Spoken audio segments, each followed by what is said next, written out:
And we're back. Owen, 1 week, 2 weeks ago, you asked me, would you trade Dubois for Laine? I said no. The Jets manager said yes. We have Patrick Laine and Roslovic going to Columbus for Pierre-Luc Dubois. What do you think? Yeah, I you could see this trade kind of in the works, obviously, because two guys who are unhappy in their situation, teams in need of both of their respective abilities. Overall, I think it's a solid trade. But yeah, I think the Blue Jackets win this trade because you can get a two-way center a lot easier in the NHL than you can get a 40 to 50 goal scorer. And that is what Patrick Laine has the potential to be, right? I know I teased it as the next Ovechkin in the last segment, and I don't think he's there, but we've seen the potential for him to be incredible and just fill the net up, right? And that is something that he has the potential to be. And so if you can get that guy, you get him. However, the piece that goes against the Jackets is, will Patrick Laine commit to the defensive responsibilities that John Tortorella demands from his players? That is maybe one of the reasons why Dubois was unhappy and his relationship with Torts had gone south. But it seems like Laine doesn't fit well with this system. We'll see what happens.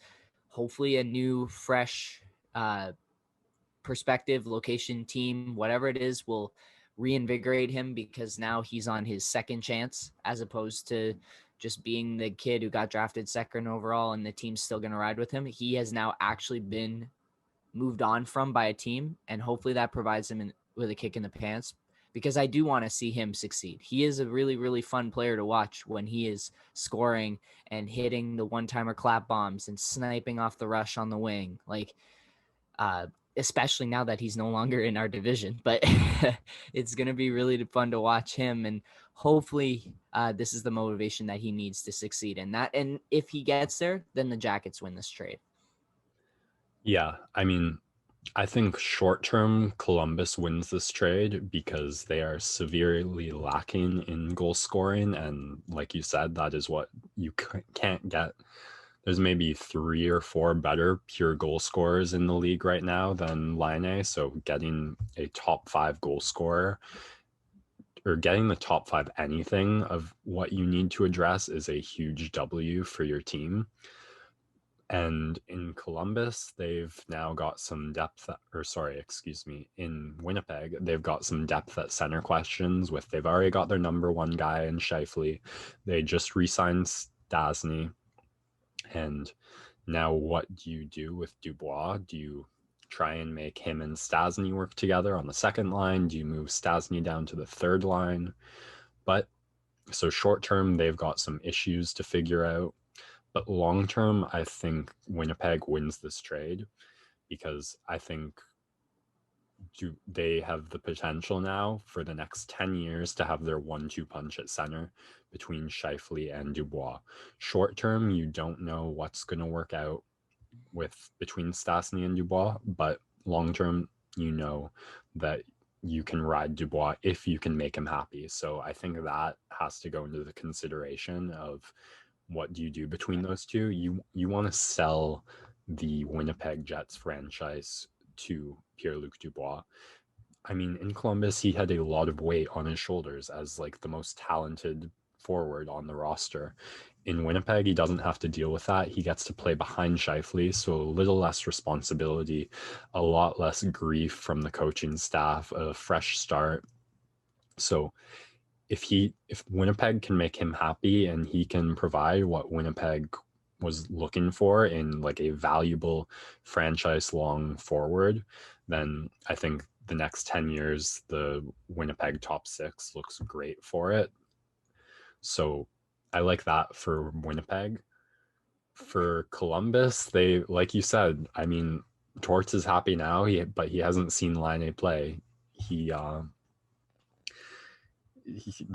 And Laine, it's a contract year for him. So I mean, Laine is going to show up. He's going to play. He's going to do what the coaching staff asks of him. But if he's not happy, and I mean, you're saying Winnipeg gave up on him. It seemed to me more like he gave up on Winnipeg and they wanted to leverage him for some value before it was too late. So that's why I really like the trade for them in what potential they have.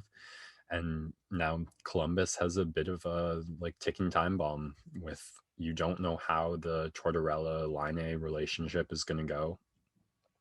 I'd almost consider like Torts more disposable than Laine. There's a lot of great coaches out there that you can acquire like at the kind of click of a snap of the fingers.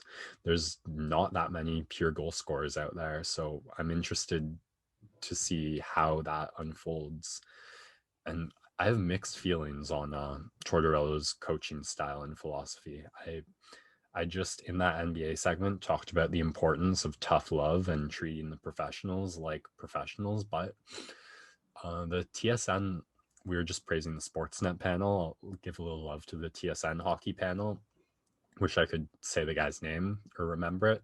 But he had a great point about Nylander the other night, who had a rough start to his game, getting beat on early in the first period on a one-on-one leading to a goal chance, and then giving up a turnover against Edmonton, which led to a shorty for them. But Sheldon O'Keefe kept playing him, and Nylander got back in the game, generated offense, and I thought his line was the best line on the ice at times. So there's that Torts tough love philosophy, but giving players a chance to fix their mistakes in real time can also pay out benefits. And I just watched that play out before my eyes with Nylander the other night against the Oilers. So, like I said, mixed feelings on Tortorella. If I had to put my money on it, would say we don't see Laine with this franchise in 2 years. Interesting. Yeah, you bring up a good point. Just to circle back to Dubois, he's on a great contract right now for the next 2 years, I believe, and that's really great for the Jets. It's a good problem to have center depth. It's one of the most important positions on your team, and so having center depth is really, really important. And yeah, I just think right now this trade works out for both sides. Both Laine is still going to be an RFA, so that gives Columbus a lot more flexibility if they want to try and re-sign him or if they want to move him, because he'll still be valuable. And hopefully now with the motivation, he can put up enough numbers to prove his value to another team. And they move off of a guy who didn't want to be there anymore. And for the Jets, Dubois, I think is his father, is in their minor league coaching system. So he's part of that organization. And so that's a little bit of family reunion that you can sell Pierre on. And yeah, I think just right now, trade works out both sides.